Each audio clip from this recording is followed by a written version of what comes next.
지옥을 보여줄게. 그 말이 입에서 나왔을 땐 이미 모든 게 무너진 뒤였다. 사랑했던 사람, 함께 살아온 시간, 믿음이란 이름의 전부가 배신으로 바뀌는 데 걸린 시간은 단 몇 초. 평범했던 퇴사 기념 파티. 그날 난 와인잔 대신 복수의 칼날을 들고 있었다. 정성스럽게 포장된 선물 상자 속 웃으며 건넨 그것이 두 사람의 인생을 산산이 조각낼 줄은 그 누구도 예상하지 못했을 것이다. 진단서를 위조하고 내 집을 몰래 담보로 잡고 해외로 도망칠 계획까지. 그들은 내 일상을, 내 이름을, 내 인생을 파괴하려 했다. 하지만 지켜보기만 하는 나는 아니었다. 내가 준비한 건 단순한 이별이 아니었다. 이건 모든 가면이 벗겨지는 날의 이야기다. 이제 당신도 목격자가 될 차례다. 더 잘 버는 사람이랑 결혼했으면 훨씬 더 좋은 인생을 살 수 있었을 텐데 강호준 같은 구질구질한 남자랑 부부로 사는 거 이제 정말 질렸어. 서지연, 나의 아내이자 내 동료인 윤상우와 불륜을 저지르고 있는 여자. 무슨 사정이 있어서 오늘은 윤상우와 서지연의 퇴사 기념 자리를 마련했다. 그런데 그 자리에서 지연이 저런 막말을 내뱉었다. 내 심장이 얼어붙는 소리를 들었다. 지옥에 떨어뜨려 주지. 정신을 차리고 보니 난 차갑게 그렇게 말하고 있었다. 지연은 당황한 얼굴로 사과했고 윤상우는 정의의 사도라도 된 듯 지연을 나무랐다. 나는 그 모습을 냉정하게 바라보았다. 사실 나는 오늘을 위해 서프라이즈를 준비해 두었다. 지옥에 떨어뜨려 주지라는 말은 그 계획과 관련된 연출이었다. 일단 상황을 수습한 나는 정성껏 포장된 상자를 집어들고 거실로 나갔다. 자, 두 사람 퇴사 축하 선물이야. 웃으며 선물을 받은 두 사람은 상자를 여는 순간 얼굴이 창백해졌다. 내 이름은 강호준, 올해 43, 보험회사 하나라이프에서 일하는 평범한 회사원이다. 대학교를 졸업한 후 바로 하나라이프에 입사했고 영업팀에서 벌써 10년째 일하고 있다. 같은 해에 입사한 윤상우는 업무 능력도 뛰어나고 회사의 기대주다. 덕분에 내가 영업팀에서 크게 승진하기는 어렵겠지만 지금의 삶에는 그다지 불만이 없다. 그 이유는 단순하다. 내게는 사랑하는 아내 서지연이 있기 때문이다. 지연과는 대학교 1학년 때 동아리에서 처음 만났다. 첫인상은 웃는 얼굴이 참 사랑스러운 여자였다. 어느새 나는 그녀에게 빠져 있었고 2학년 때 용기 내 고백했더니 놀랍게도 그녀도 나를 좋아하고 있었다. 그렇게 우리는 자연스럽게 연애를 시작했다. 같은 회사에 입사한 건 우연이었지만 사회 초년생 시절 낯선 직장 생활을 함께하며 서로 큰 힘이 되어줬다. 그리고 27살에 결혼했다. 바쁜 나날이었지만 우리 부부는 16년 넘는 시간 동안 큰 갈등 없이 평온하게 살아왔다. 집안일도 적절히 분담했다. 쓰레기 버리기나 간단한 청소는 내가 맡고 요리와 빨래는 지연이 도맡았다. 요즘은 남자도 가사에 적극적인 시대라 이런 역할 분담에 불만은 없었고 오히려 내가 지연을 위해 무언가 할 수 있다는 게 기뻤다. 결혼하면서 사무보조 계약직으로 옮겼잖아. 호준이보단 바쁘지 않으니까 집안일은 내가 중심이 될게. 지연은 그렇게 말했고 늘 나에게 상냥하게 대해줬다. 보험 영업은 실적에 따라 성과가 좌우되는 일이다 보니 스트레스도 많다. 하지만 집에 돌아오면 따뜻한 저녁 밥상과 지연의 미소가 기다리고 있었다.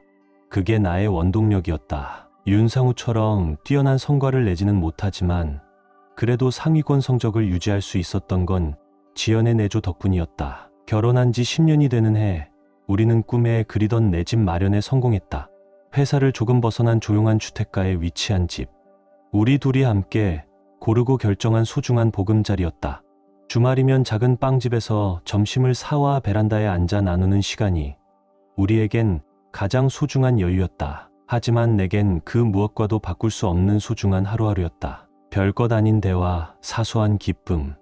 그런 것들을 함께 나눌 수 있는 사람이 있다는 것만으로도 인생이 이렇게나 충만해질 수 있다는 걸 지연이 내게 가르쳐줬다.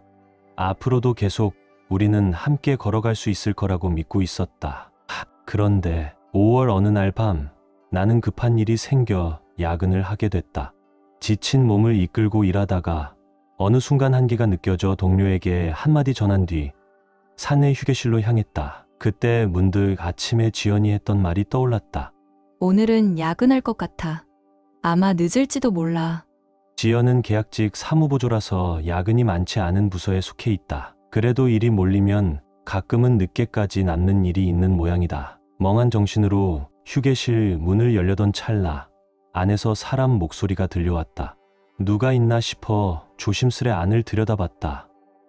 그리고 그 안에는 윤상우와 지연이 있었다. 입사 이후 두 사람은 거의 교류가 없던 걸로 알고 있었다. 하지만 지금 두 사람은 의자까지 바짝 붙인 채 얼굴을 가까이 대고 웃고 있었다. 딱 봐도 연인 사이 같은 거리감이었다. 이번 주 토요일 그 가게 어때? 전에 예약 안 됐다고 했던 그 집 말이야. 말을 꺼낸 건 윤상우였다. 응, 너무 기대돼. 지연의 목소리는 들뜬 느낌이었다. 설마 단둘이서 외출할 생각인 건가? 나는 참지 못하고 휴게실 문을 열고 안으로 들어갔다. 지금 뭐 하는 거야? 혼란스러운 마음으로 물었더니 지연은 어깨를 움츠리며 놀라고 윤상우는 눈이 커졌다. 하지만 두 사람은 이내 아무 일도 없었다는 듯한 표정을 지었다. 지연은 억지로 웃음을 지으며 말했다. 추천 맛집 물어본 것뿐이야. 그렇게 무서운 얼굴 하지 마. 아, 지연 씨 말이 맞아요. 윤상우도 덧붙인다. 가끔 휴게실에서 마주치는데 오늘도 점심 얘기하다가 추천 좀 해달라고 해서요. 아무 이상한 일은 없어요. 말은 그렇게 했지만 윤상우의 표정엔 어딘가 불편한 기색이 엿보였다. 정말 아무 사이 아닌 걸까? 정말 단둘이서 밥을 먹으러 가려던 게 아니란 말인가? 의심이 가시지 않았지만 지연이 곧바로 말을 끊었다. 호준아, 피곤해 보여. 요즘 멍할 때 많지 않아? 호준이 그런 상태일 때면 이상하게 말귀를 잘 못 알아듣잖아. 이번에도 그냥 착각한 거야. 아, 그래. 요즘 피곤했지. 지연 말이 맞을 수도 있지. 나는 고개를 끄덕였다. 실제로 피곤할 때면 나는 실수가 잦아진다. 진짜로 내가 잘못 들은 걸 수도 있다. 그렇게 생각하는 사이 지연과 윤상우는 슬그머니 자리에서 일어나 다시 사무실로 돌아갔다. 그들의 뒷모습을 바라보며 나도 차츰 이성을 되찾았다. 설마 지연이 바람을 피우다니. 그런 말도 안 되는 생각은 이제 그만하자. 그렇게 믿으려 했는데 다음 날 점심시간 나는 사내 휴게실 의자에 앉아 도시락을 먹고 있었다. 그때 중년의 여성 한 명이 다가왔다. 서지연과 같은 부서에서 일하고 있는 장미화 대리였다. 예전에 영업팀에 있었던 적도 있어서 나도 그녀를 잘 알고 있다. 워낙 말이 많은 스타일이다. 안녕하세요. 그녀가 가볍게 인사한 뒤 의미심장하게 말을 건넸다. 근데요, 지연 씨 괜찮으신가요? 네. 지연이요? 무슨 일이라도? 사실 이번 달에 우리 부서가 좀 바빠서요. 지연 씨가 오늘 아침 회의에서 남는 업무를 자기가 전부 맡겠다고 했거든요. 당연히 도움은 되니까 고맙긴 한데 파트 직원이 그렇게까지 나서는 건 드문 일이라서요. 좀 신경이 쓰이더라고요. 장 대리의 말을 들은 순간 내 안에서 뭔가 불쾌한 감각이 피어올랐다. 신경 쓰인다는 게 무슨 뜻이죠?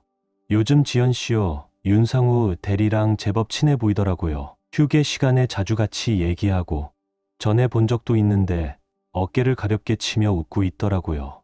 딱 봐도 거리감이 좀 가까웠어요. 사실 우리 부서가 윤 대리랑 직접적으로 엮일 일이 별로 없거든요. 그런데 왜 그렇게 친하게 지내는지 좀 이상해서요. 등줄기를 차가운 기운이 훑고 지나갔다. 설마 윤상우랑 지연이 바람을 피우고 있다는 건가? 잔업을 일부러 자청하는 것도 윤상우와 만날 기회를 늘리기 위해서인 건가? 나는 마음속 깊은 의심을 꾹 눌러오다 결국 조심스럽게 물었다. 그게 혹시 두 사람 사이에 뭔가 있다고 보시는 건가요? 장 대리는 잠시 어두운 표정을 지으며 대답했다. 확신은 없어요. 근데 윤 대리랑 지연 씨 거리감이 좀 이상하게 느껴져서요. 진짜 아닐 수도 있지만 전혀 말이 안 되는 얘기라고도 못하겠네요. 장미화 대리는 평소에 가십을 좋아하는 사람이다. 근거 없는 이야기에도 관심을 보이고 그녀 귀에 들어가면 소문은 순식간에 퍼져나간다. 하지만 그녀의 말이 전부 어풍만은 아니다. 직감이 유난히 예리한 사람이라 지금까지 꽤 많은 추측이 들어맞았다. 생각해보면 지연은 요즘 집에서도 자기 방에 틀어박혀 스마트폰만 보고 있었다. 친구랑 연락 중이야. 다음에 놀러 가기로 했거든. 그녀는 그렇게 말했었다. 그날 이후 지연은 이렇게 말했다. 친구랑 놀러 간다고 했잖아. 그녀는 평소처럼 웃었지만 어딘가 표정이 어색해 보였다. 혹시 윤상우랑 메시지를 주고받고 있는 건 아닐까? 그런 의심이 스멀스멀 올라왔다. 하지만 나는 아직 지연을 믿고 싶은 마음이 남아 있었다. 그래서 당장 뭘 하진 않았다. 그렇게 시간이 흘러 장미와 대리와 이야기를 나눈 지 일주일쯤 되었을 때 지연이 갑작스럽게 충격적인 말을 꺼냈다. 나 일 그만두려고 해. 뭐라고? 나는 깜짝 놀라 지연을 빤히 바라보았다. 요즘 몸이 계속 안 좋아서 아침에 일어나는 것도 너무 힘들고 어지럽거나 두통도 자주 오고 병원 갔더니 의사 선생님이 일을 쉬라고 하셨어.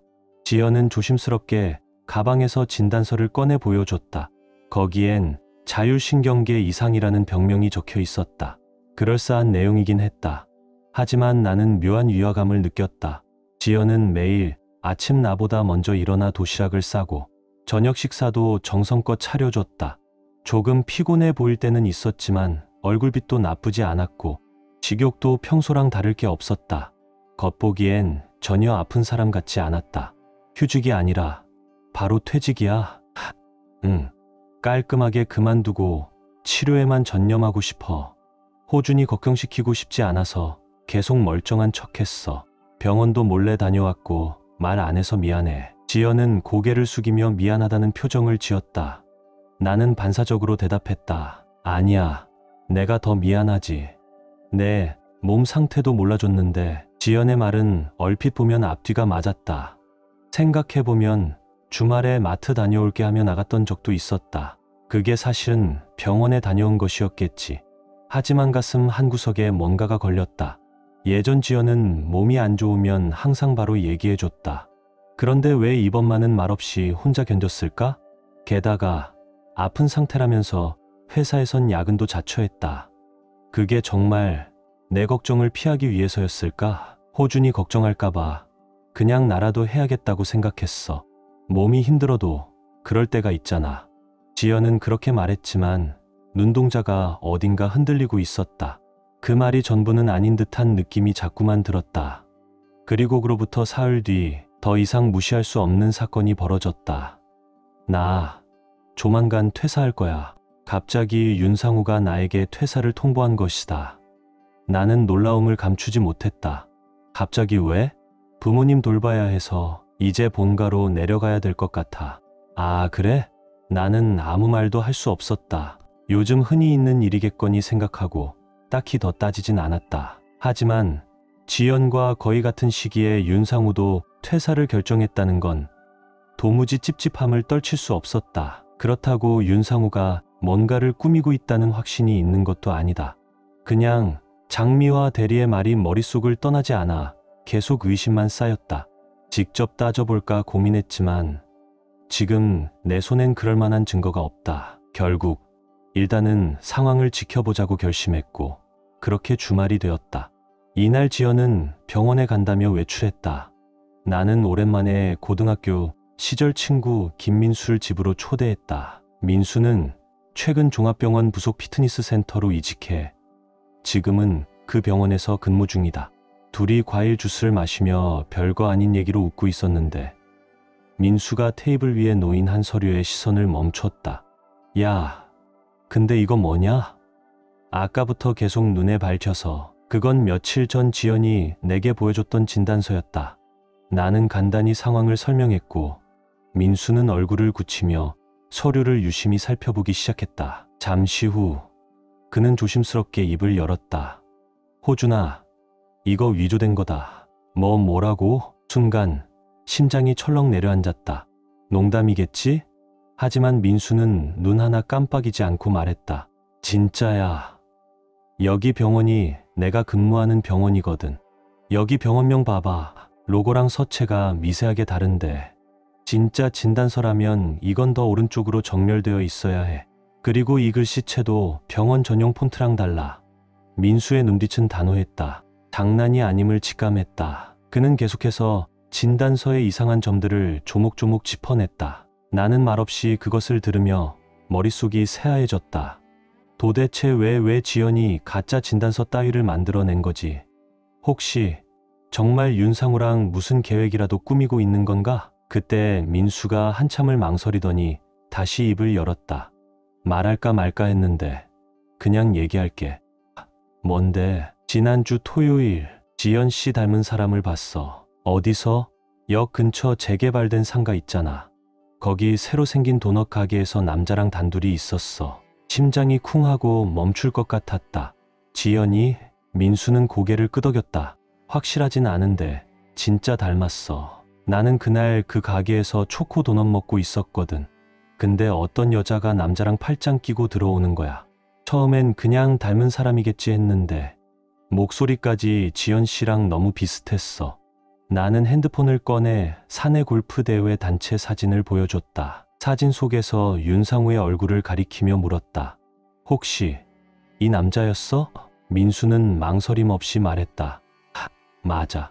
이 사람이었어. 김민수가 돌아간 후 나는 소파에 깊게 몸을 묻었다. 불도 켜지 않은 거실은 저녁의 기운을 그대로 머금은 채 어두웠고 커튼 사이로 새어 들어오는 가로등 불빛이 벽에 길게 흔들리고 있었다. 무거운 공기, 내 숨소리조차 부자연스러울 정도로 정적이 깊었다. 방금까지 민수의 목소리가 귓가에 남아 있었다. 이 진단서 가짜야. 그 여자가 상우 오빠라고 불렀어. 집을 담보로 대출을 받는다고 했어. 나는 고개를 들어 천장을 바라봤다. 그저 숨을 쉬는 것조차 힘겨웠다. 숨을 들이쉴 때마다 가슴 안쪽이 쑤셔왔다. 마치 폐 속 어딘가에 금속 덩어리가 박혀 있는 것처럼 믿고 싶지 않았다. 하지만 이미 너무 많은 것들이 나를 뒤흔들고 있었다. 지연은 언제부터 거짓을 말하기 시작했을까? 그녀의 웃음은 언제부터 위장이었을까? 나와 눈을 마주치며 건넨 다녀왔어라는 말조차 그저 연극이었을까? 나는 느릿하게 자리에서 일어나 부엌으로 향했다. 머그컵에 물을 따라 입을 축였다. 문득 싱크대 위 창문에 내 모습이 어렴풋이 비쳤다. 피곤에 지친 눈, 탄력 없는 턱선, 그리고 한없이 공허한 눈빛. 이게 지금의 나구나. 중얼이든 내뱉은 목소리는 공기 중에 흩어져 사라졌다. 정말이지. 이렇게 허탈한 얼굴은 처음 보는 듯했다. 나는 조용히 서재로 발걸음을 옮겼다. 책장 한 구석, 오래된 서류 봉투를 꺼냈다. 열 손가락으로 조심스럽게 종이를 펼쳤다. 등기부, 등본 사본, 10년 전 지연과 함께 손잡고 부동산에서 받아들고 환하게 웃었던 날이 떠올랐다. 이게 우리 집이구나. 그때의 설렘이 지금은 깊은 불안으로 되살아났다. 나는 스마트폰을 열고 현재 등기 상태를 조회했다.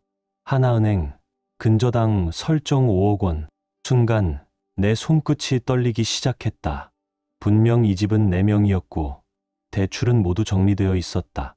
그런데 지금 이건 뭐지? 숨을 들이쉴 수 없었다. 식은땀이 이마를 타고 내려왔다. 지연, 너 정말 무언가를 확인해야 했다. 나는 휴대폰으로 변호사 사무실에 메일을 보냈고 이어서 흥신소에서 보낸 첫 번째 보고서를 열었다. 보고서는 담담했다. 차분하고 말수가 적었다.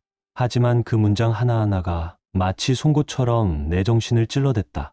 1047 서지연, 판교역 인근 도넛 카페 입장, 1052 윤상우 등장, 1121 이번엔 진짜 떠나자. 대화, 내용 포착, 떠나자. 그 문장을 보는 순간 손에 쥐고 있던 휴대폰이 거의 미끄러질 뻔했다. 그녀는 떠날 준비를 하고 있었다. 내가 아닌 다른 남자와 우리의 집도, 일상도, 지난 시간도 다 버리고 눈앞이 흐릿해졌다. 고개를 떨군 채 나는 조용히 눈을 감았다. 웃고 있던 그녀의 얼굴이 떠올랐다. 그 미소가 이제는 나를 향한 것이 아니었다는 걸 처음으로 인정하게 되었다. 그리고 분노보다 앞선 건 말할 수 없는 허무함이었다. 나는 그동안 뭘 믿고 있었던 걸까? 무엇을 지키고 있다고 착각했던 걸까? 그저 평범하게 살고 싶었다.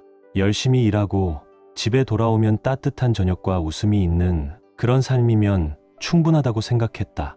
하지만 누군가는 그 평범함이 지루했던 모양이다. 그날 밤 나는 긴 편지를 썼다.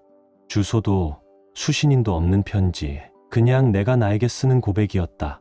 그리고 마지막 문장은 이렇게 끝났다. 이제 그만하자. 이 연극을 내가 끝내줄 차례야.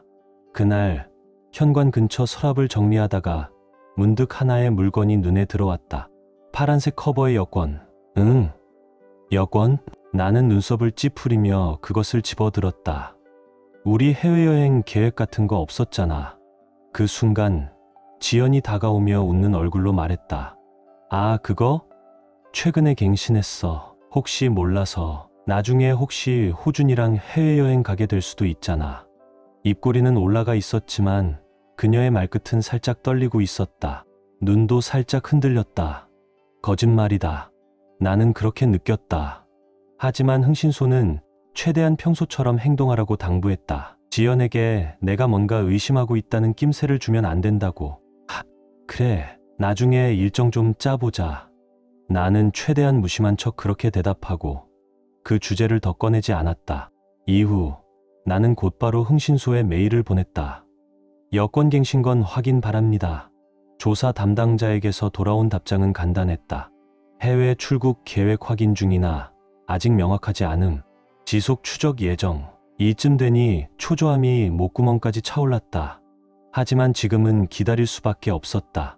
나는 최대한 아무 일도 없는 듯 행동했다. 회사에서 일하고 집에 돌아오면 밥 먹고 TV 틀고 설거지하고 그렇게 정상인 척 하루하루를 버텼다. 그리고 조사를 의뢰한 지 정확히 일주일 뒤 내 휴대폰에 짧은 메시지가 도착했다. 사진 확보 완료 긴급 면담 요청. 나는 바로 하나라이프 본사 인근의 흥신소 사무실로 향했다. 작은 회의실, 노란 조명이 조금 칙칙했다.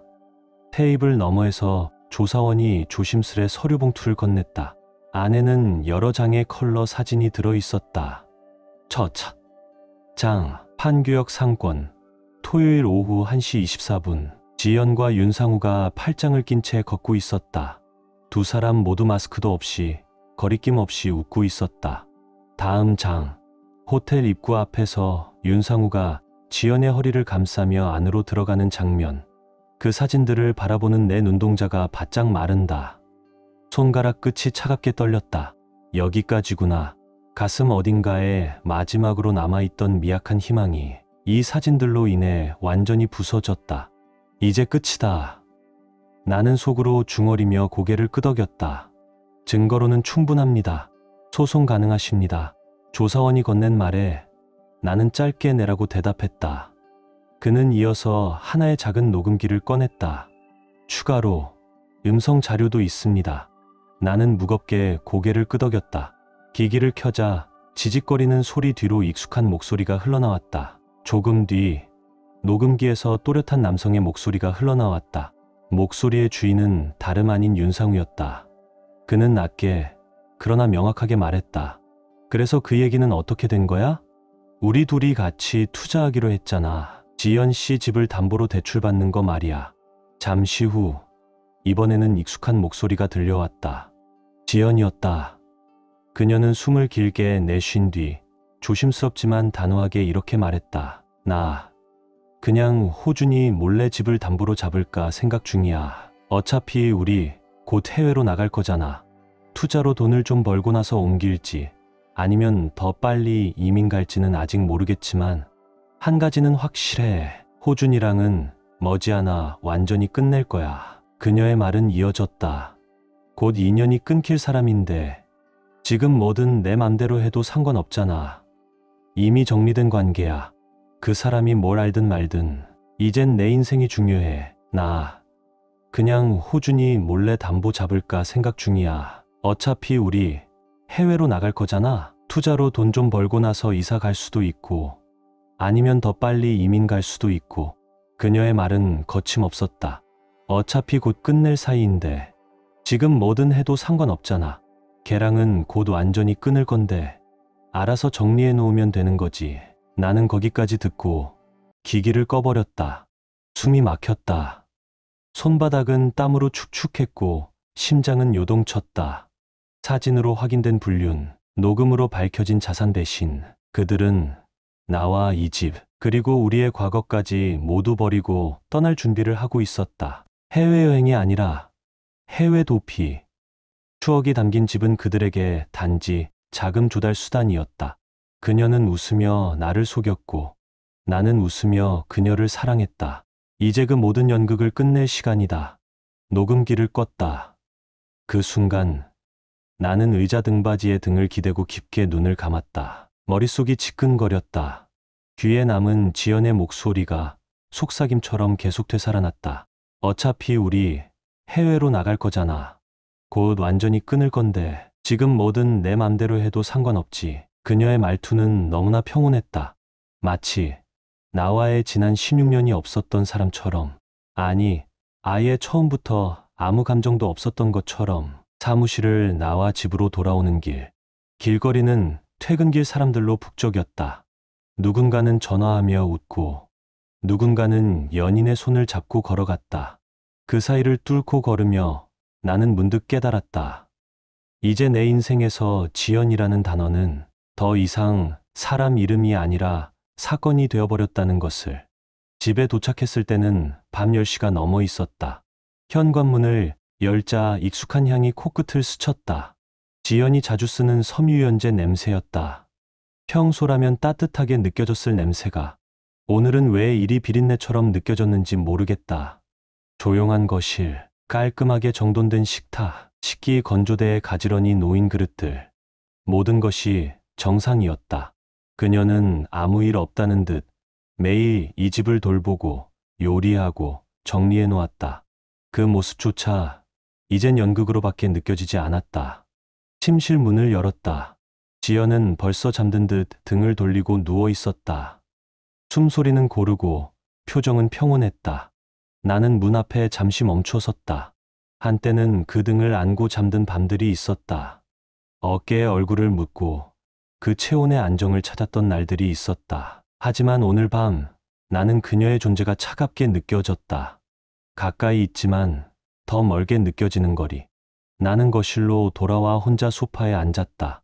손에는 녹음기, 책상 위엔 사진 몇 장. 이 모든 것들이 지금 내 앞에 있었다. 마치 누군가가 일부러 내게 내 진실이야 하고 던져놓은 것처럼. 지연과 윤상우가 찍힌 사진들, 그들의 웃음, 그들의 손짓, 그들의 다정한 눈빛, 그리고 그 음성 파일 속 담담하고 냉정한 계획들. 내가 너를 사랑한 모든 시간은 너한테 아무 의미도 아니었구나. 그 생각이 들자 왠지 모르게 슬픔보다 수치심이 먼저 밀려왔다. 어떻게 나는 이토록 쉽게 속았을까? 그녀의 거짓된 웃음에 속아, 그녀의 밥상에 위로받고, 그녀의 눈빛에 안도하고 스스로 만족해했던 걸까? 나는 그냥 이상적인 남편이 되고 싶었던 거다. 믿고, 참고, 이해하고, 감싸 안는 사람. 하지만 결국 그게 가장 만만한 사람이었다는 뜻이었다. 스마트폰을 열어 사진을 다시 한 장씩 넘겨봤다. 카페 앞에서 서로 마주보며 웃고 있는 사진, 호텔 로비에서 손을 맞잡은 장면, 그리고 식당에서 나란히 앉아 와인을 마시며 속삭이던 그 장면. 마지막 장에서 손이 멈췄다. 지연이 웃고 있었다. 내가 모르는 표정이었다. 그녀는 내 앞에서 단 한 번도 그런 얼굴로 웃은 적이 없었다. 진심으로 자유롭다는 얼굴. 마치 감옥에서 풀려난 죄수처럼. 그래서 이혼이 해방이었구나. 나는 입술을 깨물었다. 그녀는 이미 나를 떠났다. 몸보다 먼저 마음이 오래전부터 나를 떠나 있었다. 나는 이제 결정을 내려야 한다. 이 싸움을 배신으로 끝낼 것인지, 해방으로 끝낼 것인지. 나는 방 안으로 들어가 서랍을 열었다. 오래전 결혼기념일에 지연이 내게 준 손편지가 들어 있었다. 몇 줄 쓰고 말았던 조심스러운 글씨. 호준아, 너랑 함께라서 따뜻해. 나는 그 종이를 찢었다. 천천히, 조용히, 마치 무언가를 묻어주는 마음으로. 이제 더 이상 그녀의 말에 의미를 부여할 이유는 없었다. 한참 후 나는 노트북을 켜고 프레젠테이션을 만들기 시작했다. 파일명 퇴사 기념 파티 마지막 선물. 내가 지옥을 보게 된 만큼 그들도 이제 웃으며 탈출하지 못하게 할 것이다. 해외로 가버리면 아무리 호준이라도 따라오진 못하겠지. 지연의 그 말이 녹음기 속에서 또렷이 흘러나왔다. 위자료 청구해도 그냥 튀어버리면 그만이잖아. 그녀는 그렇게 말했다. 윤상우의 목소리도 고지어 들렸다. 회사 관두는 것도 꽤 번거롭긴 했지. 근데 갑자기 사라지면 회사에서 경찰에 신고할 수도 있으니까. 지연은 웃으며 답했다. 가짜 진단서까지 만든 건 신의 한 수였잖아. 병원 권유로 퇴사 설정 완벽했지.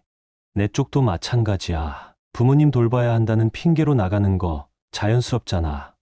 사실 우리 부모님 둘 다 엄청 건강하긴 하지만 나는 더는 녹음을 들을 수 없었다. 녹음기를 꺼낸 채 한 손으로 얼굴을 감쌌다. 거기까지 들은 것만으로도 충분했다. 그들이 어떤 인간들인지 더는 설명이 필요 없었다. 그로부터 일주일 후의 토요일, 집 안에는 부드러운 재즈 음악이 흐르고 있었다. 나는 와인잔을 천천히 닫고 있었다. 지연도 옆에서 말없이 유리잔을 닫고 있었다. 오늘은 윤상우를 집에 초대해 그와 지연의 퇴사 기념 파티를 열기로 했다. 명목상으로는 축하 자리였다. 하지만 실상은 그들의 인생을 박살낼 날. 나는 이미 모든 준비를 마쳤다. 흥신소, 변호사, 인감 확인, 등기부 등본까지 모든 퍼즐은 맞춰졌다. 이제 마지막 한 장만 남았다. 오후 7시가 되자 초인종 소리가 울렸다. 문을 열자 윤상우가 손에 와인을 들고 서 있었다. 야, 호준. 내가 내 퇴사를 축하해 줄 줄은 몰랐네. 그것도 지연 씨까지 같이라니 미안한데? 지연은 상냥하게 웃으며 말했다. 상우 씨, 너무 그렇게 말하지 마세요. 우리도 다 이해하고 있으니까요. 나는 웃으며 둘을 바라봤다. 그래, 뭐. 오늘은 기분 좋게 즐기자. 식탁 위엔 간단한 안주들과 와인 한 병이 놓여 있었다. 대화는 겉으로 보기엔 평범했다. 회사 이야기, 동료 이야기, 앞으로의 계획. 하지만 나는 알고 있었다. 이 모든 말들이 철저하게 포장된 거짓이라는 것을. 1시간쯤 지났을 무렵 세 사람의 잔이 몇 번이나 비워지고 윤상우와 지연의 눈빛은 점점 흐려졌다. 상우야, 이 와인 진짜 맛있다. 지연은 알딸딸한 목소리로 윤상우의 이름을 불렀다. 방금 전까지만 해도 윤상우 씨라고 불렀던 그가 이제는 상우야로 바뀌었다. 그녀는 자신의 말실수를 눈치채지 못한 듯 잔을 또다시 들이켰다. 나는 조용히 미소 지으며 그들을 지켜봤다. 그 미소는 차갑고 말 없는 비수였다. 그리고 마침내 지연이 잔을 내려놓으며 이렇게 말했다. 더 잘 버는 사람이랑 결혼했으면 훨씬 좋은 인생 살았을 텐데. 그 말에 방 안의 공기가 싸늘하게 가라앉았다.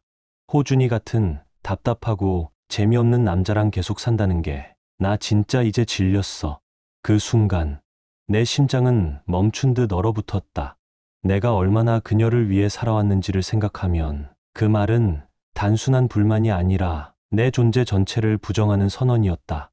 나는 천천히 잔을 내려놓았다. 더는 참지 않을 거야. 그 말은 내 안에서 끓어오르던 분노가 스스로 터뜨린 선언 같았다.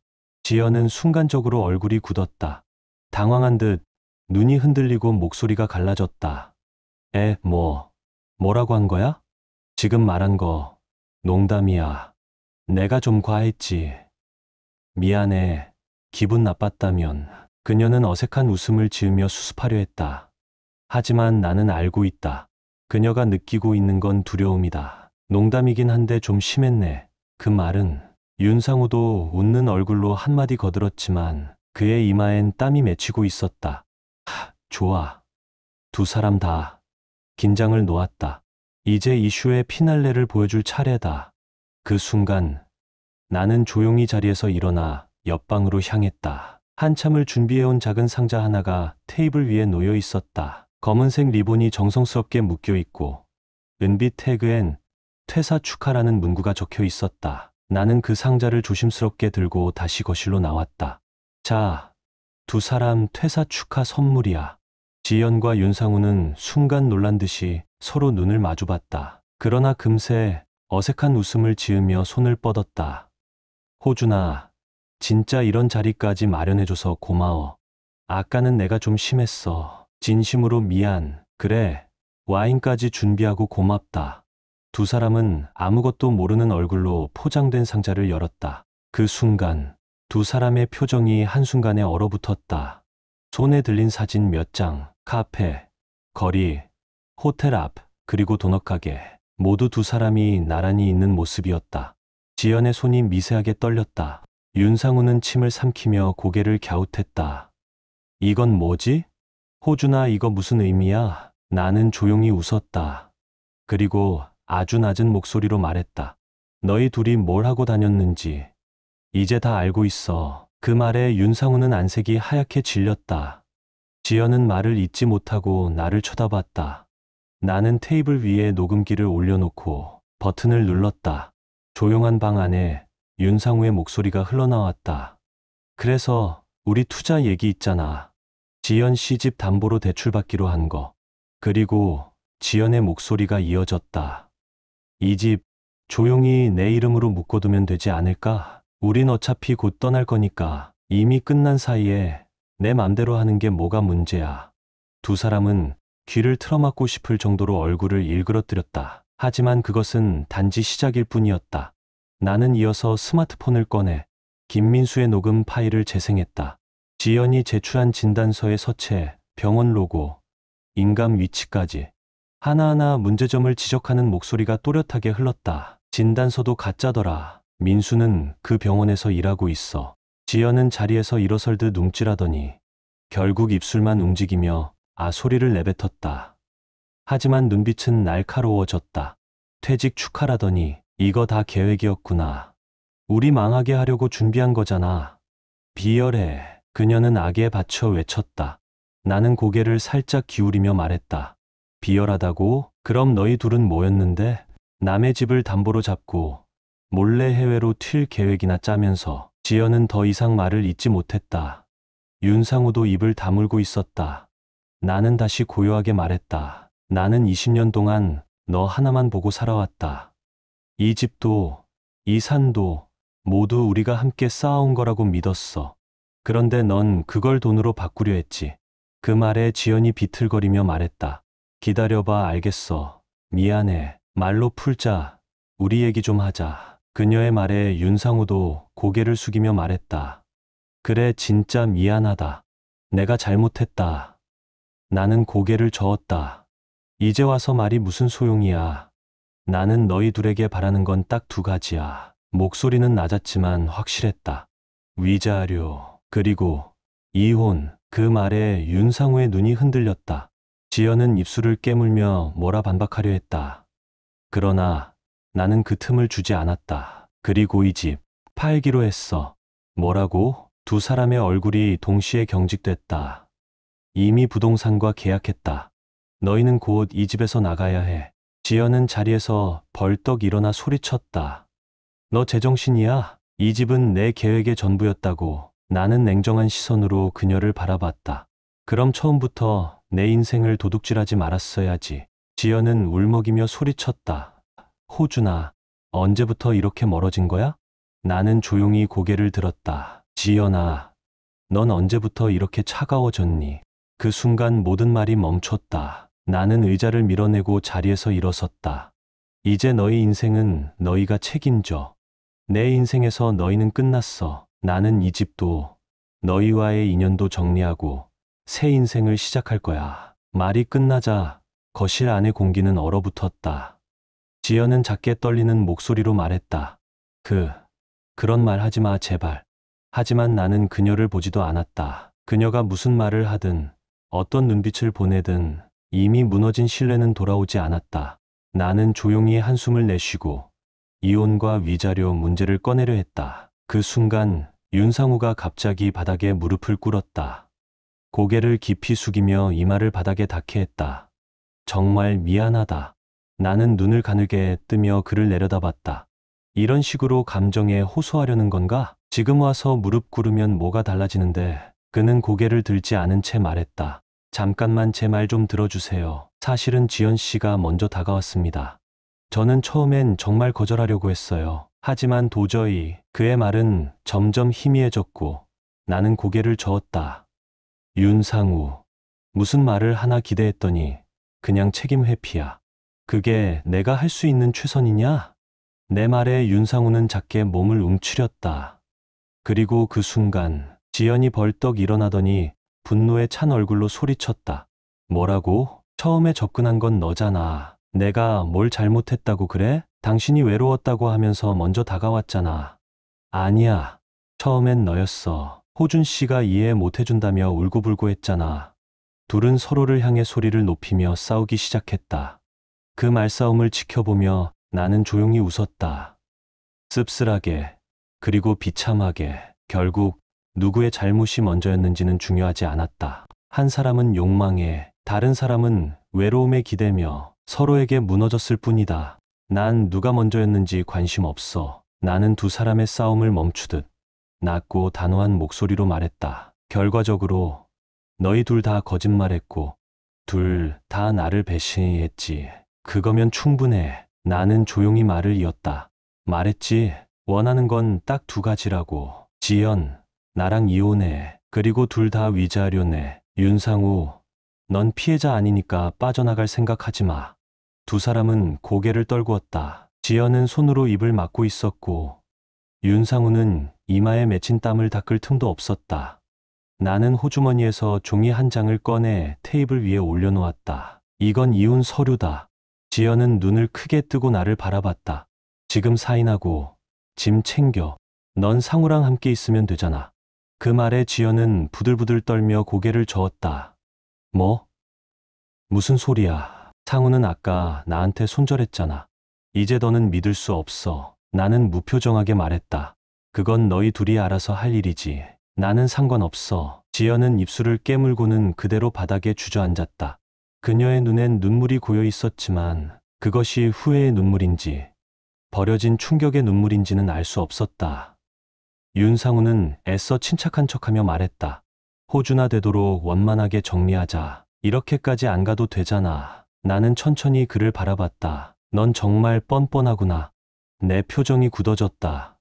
평소에는 태연하게 바람 피우고 막상 들키면 원만하게 정리하자고. 윤상우는 말없이 고개를 숙였다. 넌 비겁하고 겁쟁이야. 진심으로 누군가를 좋아한 것도 아니고 지연을 책임질 생각도 없어. 그 말에 그는 아무 말도 하지 못했다. 지연도 마찬가지였다. 이제 와서 피해자 코스프레를 하는 그녀를 보며 나는 마지막 정을 놓았다. 너, 내가 뭘 한지도 이해 못하는 바보였구나. 그녀는 그렇게까지 말 안 해도라고 작게 중얼였지만 나는 등을 돌렸다. 그 말조차 이제는 듣고 싶지 않았다. 지연은 여전히 자기 연극 속에서 헤어나오지 못했다. 그녀는 고개를 젖히며 말했다. 마치 비극의 주인공이라도 되는 양. 아무도 내 마음을 몰라준다는 식이었다. 나는 한숨을 쉬며 고개를 저었다. 정말 반성할 줄은 모르는구나. 그 말에 윤상우가 갑자기 표정을 바꾸었다. 무언가 떠오른 듯 눈을 반짝이며 소리쳤다. 맞아. 그렇다면 내가 제안하는 조건을 받아줘. 그 순간 나는 생각했다. 이 남자 정말 염치가 없구나. 이 상황에서 어떻게 그런 소리를 뻔뻔하게 할 수 있을까? 하지만 그럴 일 없으니까 기대하지 마. 나는 작게 웃으며 말을 이었다. 왜냐면 원군을 불러놨거든. 원군? 윤상우는 멍하니 되물었다. 지연도 눈을 동그랗게 뜬 채 말을 잇지 못했다. 내가 리모컨을 눌러 인터폰 모니터를 켜자 현관 앞에는 5명의 인물이 서 있었다. 정확히 계획대로였다. 나는 조용히 현관문을 열었다. 현관에 들어선 사람들, 지연의 부모, 윤상우의 부모, 그리고 우리 회사의 부장인 김정도. 그들은 무표정하게 거실로 들어섰고 바로 앞에 앉아있던 두 사람을 향해 냉랭한 시선으로 눈을 떼지 않았다. 이게 뭐야? 지연은 얼굴이 하얘지며 물었고 윤상우도 눈을 휘둥그레 떴다. 나는 짧게 말했다. 이미 다 들었어. 사진도 보여드렸고 녹음도 들려드렸지. 그들의 어깨가 동시에 움츠렸다. 윤상우가 허겁지겁 항변하려 했다. 아니, 김 부장님까지는. 이건 사적인 일이잖아요. 나는 그의 말을 끊었다. 회사 시간에 데이트한 건 사적인 일이 아닐 텐데. 나는 천천히 그러나 단단한 목소리로 말을 이었다. 지연은 이미 퇴근한 후였지만 윤상우, 너는 외근이라며 나가서 그녀랑 만났지. 흥신소 보고서에도 그렇게 나와 있어. 말을 잇자 김 부장이 앞에 한 걸음 나왔다. 그의 목소리는 낮지만 위압감이 있었다. 나는 너를 믿었는데 근무 시간에 데이트, 그것도 다른 직원과? 윤상우는 그 자리에서 바로 주저앉을 듯했지만 간신히 버티며 변명하려 들었다. 부장님, 지금은 사직하려는 상황이기도 하고 그동안의 실적도 있고 그러니까. 닥쳐. 실적. 그딴 걸 지금 언급하고 있어? 사과도 없이 김 부장의 일갈에 윤상우는 맥없이 무너졌다. 마치 자신이 설계했던 완벽한 탈출 계획이 한순간에 무너진 것을 느낀 듯했다. 그가 고개를 푹 숙이고 연거푸 사과하자 김 부장은 단호하게 말했다. 지금부터 너에겐 정식으로 징계가 내려질 거다. 무단 외근, 회사 이미지 실추, 그리고 허위 보고, 모든 걸 감안해서 말이지. 윤상우는 말없이 고개만 끄덕였다. 말을 잇고 싶었지만 아무 말도 떠오르지 않는 듯했다. 그때 갑자기 지연이 윤상우를 노려보며 비웃었다. 봐, 결국 책임도 못 지는 남자였잖아. 나는 달라. 나는 조용히 웃음을 머금었다. 그래, 지연은 또 남을 밟고 위로 올라서려 한다. 하지만, 그래? 회사 휴게실에서 상우랑 웃으며 얘기 나누는 거 다들 이상하게 생각했어. 부서도 다르고 평소엔 거의 접점도 없는데 왜 그렇게 친하냐고. 그 말에 지연은 경직됐다. 나는 다시 입을 열었다. 그리고 지연, 내가 낸 진단서, 그거 위조된 거야. 그녀는 눈을 크게 뜨고 물었다. 그걸 어떻게? 나는 민수가 녹음해준 내용을 들려줬다. 지연은 손으로 얼굴을 가리며 고개를 숙였다. 잠시 후 고개를 들었을 때 그녀의 얼굴은 진홍빛으로 물들어 있었다. 진단서 얘기는 이렇게까지 들춰내지 않아도 됐잖아. 그녀는 절규하듯 외쳤다. 나는 단호하게 말했다. 잘못된 불륜극은 관객 앞에서 끝까지 마무리되어야 하니까 이쯤에서 끝내주지. 나는 차가운 시선으로 부모님들과 마주보고 고개를 끄덕였다. 이제 지연과 윤상우는 각자의 집으로 돌아가 부모의 감시 아래 위자료를 지급하며 조용히 사라질 차례였다. 도망칠 생각 마. 끝까지 책임져야 해. 지연, 이혼 서류에 도장 찍어. 이번엔 절대 넘어가지 않아. 내 목소리는 바닥을 문지르듯 낮고 차가웠다. 지연과 윤상우는 식은땀에 젖은 채 고개를 떨궜다. 설마 나도 모르게 완전히 덫에 걸린 건가. 지연이 입을 틀어막으며 중얼거렸다. 퇴사 축하가 아니라 우리 인생 파산 선언이었네. 두 사람은 그 자리에 주저앉았다. 그리고 마침내 부모들이 입을 열었다. 분노는 감추고 있었지만 그들의 눈은 모든 걸 말해주고 있었다. 이런 아이, 내 자식 아니야. 우리 집안의 수치다. 한마디 한마디가 날선 화살처럼 두 사람의 가슴에 박혔다. 지연과 윤상우는 차마 버티지 못하고 오열하기 시작했다. 죄송합니다. 정말 죄송합니다. 그들은 연거푸 머리를 조아리며 울었다. 하지만 부모들의 분노는 멈추지 않았다. 용서를 구한다고 다 해결되는 줄 알아? 도대체 어떻게 이렇게 얄팍한 인간이 되었나? 비참하게 울부짖는 두 사람을 바라보며 나는 처음으로 가슴 깊이 후련함을 느꼈다. 나는 천천히 걸음을 옮겨 두 사람 앞에 섰다. 그리고 마지막 말을 남겼다. 믿었던 사람에게 배신당하는 아픔은 말로 다 표현할 수 없어. 지금 내가 침착해 보여도 가슴속에서는 분노가 들끓고 있어. 그리고 이 분노는 너희가 제대로 대가를 치르기 전까진 사라지지 않을 거야. 지연과 윤상우는 고개를 떨군 채 말없이 울었다. 더 이상 변명도 반항도 없었다. 그날 이후 두 사람은 처참한 삶을 살게 되었다. 실려가듯 각자 부모에게 끌려간 그들은 집안에서조차 환영받지 못했다. 지연의 부모는 울면서 따졌다. 어쩌다 이런 짓을. 우린 도대체 널 어떻게 키운 거니? 아버지는 단호히 말했다. 너 때문에 얼굴을 들고 다닐 수가 없다. 윤상우의 집도 다르지 않았다. 그의 어머니는 울부짖었고 아버지는 거칠게 소리쳤다. 배신자 같은 놈, 너 같은 자식, 우리 집 문턱 다시 넘지 마라. 그 결과 두 사람은 결국 집에서도 쫓겨났다. 그리고 약속대로 위자료는 전액 지급되었다. 지연도 윤상우도 손에 쥔 돈 한 푼 없이 세상으로 내몰렸다. 회사에서도 끝이었다. 그들의 분류는 회사 안에서 비밀이 아니었다. 특히 말 많고 촉 빠른 김영숙 씨의 입을 거친 순간부터 이야기는 빠르게 퍼져나갔다. 지연은 처음엔 회사에 남아보려 했다. 하지만 주변의 시선은 냉랭했고 오피스에서 그녀는 완전히 고립되었다. 윤상우도 마찬가지였다. 외근이라며 빠져나가 지연과 만난 사실이 밝혀지자 영업부에서 쌓아온 신뢰는 모두 무너졌다. 둘은 끝내 퇴직했다.